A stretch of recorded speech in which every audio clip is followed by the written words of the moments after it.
नमस्कार, आप देख रहे हैं मेडिकल माइक और मैं हूं आपके साथ सन्नी प्रियदर्शी। अभी हम लोग हाजिर हैं Banka eye hospital and dental care centre में, जहां पर आई के आंख के बहुत ही जाने माने डॉक्टर सुधांशु सर हैं हमारे साथ। और उनसे आज हम लोग बात करेंगे कि आंखों में जो सूखापन की समस्या है उसकी क्या वजहें हैं, इसके बारे में विस्तृत हम लोग बात करेंगे। बहुत बहुत स्वागत है सर मेडिकल माइक नमस्कार, का। धन्यवाद। देखिए, ड्राई आई सिंड्रोम यानी कि आंखों में जो सूखापन होता है वो एक्चुअल में क्या है।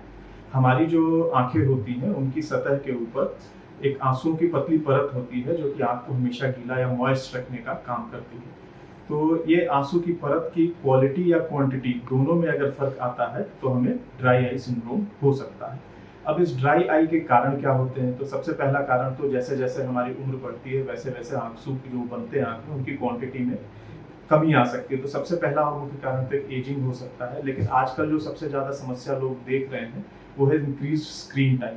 जब हम स्क्रीन पे ज़्यादा देर तक लगातार देखते रहते हैं तो हमारी आंख की ब्लिंक रेट यानी कि जो पलक झपकने की जो प्रक्रिया है उसकी जो रेट होनी चाहिए वो रेट कम हो जाती है। और पलक झपकने से हमारी आंख के आंसू की परत को रिप्लेनिश करने का यानी बार बार उस सतह को सही तरह से आंख परत को बनाने का काम करती है। ब्लिंकिंग जो ब्लिंक करने की जो प्रक्रिया होती है वो, तो एक बार जब आप स्क्रीन पे लगातार देख रहे हैं कॉन्सेंट्रेशन से और ये ब्लिंक रेट कम हो जाती है तो आंसू की परत जल्दी जल्दी उड़ने लगती है, जिसकी वजह से आपको ड्राई आई सिंड्रोम हो सकता है।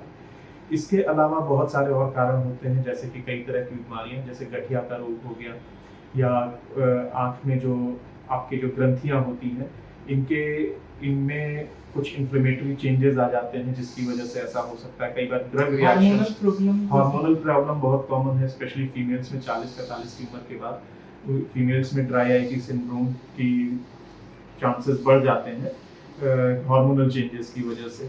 और थायराइड हाइपरथायराइडिज्म, जो कॉमनली आप लोग थायराइड हो गया सुनते हैं, वो हाइपोथायराइडिज्म होता है। यानी कि थायराइड की जो ग्रंथि है उससे थायराइड का जो हार्मोन है वो कम निकल रहा है। लेकिन एक कंडीशन हाइपरथायराइडिज्म होती है या ग्रेव्स डिजीज जिसको कहते हैं, जिसमें कि जो थायराइड हार्मोन है उसका अमाउंट बढ़ जाता है बॉडी में। तो ये थायराइड जब बढ़ जाता है तब भी ड्राई आई की प्रॉब्लम हो सकती है। सर, इसके सामान्यतः लक्षण क्या होते हैं, क्या क्या दिखाई पड़ते हैं? तो सामान्यतः जो मरीज को महसूस होता है लक्षण वो ये होता है कि भाई उसको आंख में सूखापन लग सकता है। दूसरी बात है आंखों में जलन हो सकती है, गलन चुभन की समस्या हो सकती है, आंखें लाल रह सकती हैं, आंखों में थकावट की फीलिंग आ सकती है। सामान्यतः यही लक्षण मिलते हैं। अगर ड्राई आई बहुत एडवांस हो जाती है तो उसकी वजह से आंख की रोशनी में भी कमी आ सकती है। सर, हम आगे जानना चाहेंगे कि सर इससे बचाव किस प्रकार किया जाए। देखिए, पहला तो है कि इसका कारण क्या है। कोई भी मरीज अगर हमारे पास ड्राई आई की समस्या लेके आता है तो हमारे लिए ये जरूरी होता है कि उसका कारण क्या है। अगर कारण हमें मालूम है तो बचाव हम आसानी से बता। अगर किसी बीमारी जैसे गठिया की बीमारी है या थायराइड की बीमारी है तो जब इसको कंट्रोल किया जाएगा तो ऑटोमेटिकली ड्राई आई के लक्षण कम हो जाएंगे। लेकिन कॉमनली जो सबसे ज्यादा कॉमन आजकल ड्राई आई का कारण जो मैंने शुरू में बताया, स्क्रीन टाइम बढ़ना, तो स्क्रीन टाइम बढ़ने की वजह से जो ड्राई आई हो रही है उसका बचाव हमारे खुद के हाथ में है। पहली चीज है कि आप स्क्रीन टाइम अपना रिड्यूस करें। बीच में अगर किसी को, जैसे कई प्रोफेशनल्स अब ज्यादातर काम कंप्यूटर पे ही होता है, तो आप डिजिटल वर्क ज्यादा हो गया तो आप उसको अवॉइड नहीं कर सकते हैं। तो ध्यान देके अपनी ब्लिंक रेट को मेंटेन रखें। ध्यान देके आंख में बार बार ब्लिंक करना, पलक झपकना, आंखों को बंद करके रेस्ट देना, ये करना जरूरी हो जाता है। दूसरा बचाव आप ये कर सकते हैं कि आप जिस कमरे में काम कर रहे हैं, जहाँ काम कर रहे हैं वहाँ एसी की, पंखे की या कूलर की हवा अगर डायरेक्टली आपके चेहरे पे लग रही है, हवा जितनी ज्यादा चेहरे पे लगेगी ड्राइनेस बढ़ेगी। तो जो भी उसकी वेंट है हवा के सोर्स की, उसको आप चेहरे से दूर रखें, चेहरे पे डायरेक्ट हवा ना पड़ने दें। तीसरा है कि जो मॉइस्चर लेवल है वो मेंटेन रखें कमरे का। ड्राई एटमॉस्फेयर में ड्राइनेस जल्दी होगी।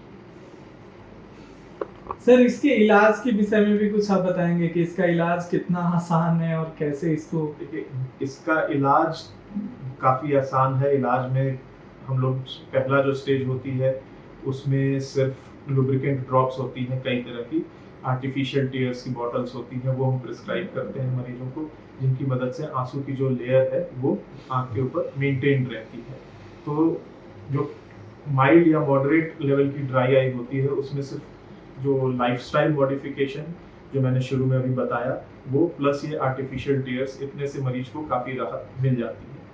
कुछ केसेस में जहाँ एसोसिएटेड आंख में इन्फ्लेमेशन है वहाँ कुछ और ड्रॉप्स लेनी पड़ती हैं, या बहुत सीवियर केसेस में कभी कभी उसके लिए कुछ सर्जरीज भी करनी पड़ सकती है, लेकिन वो पेशेंट्स काफ़ी रेयर होते हैं।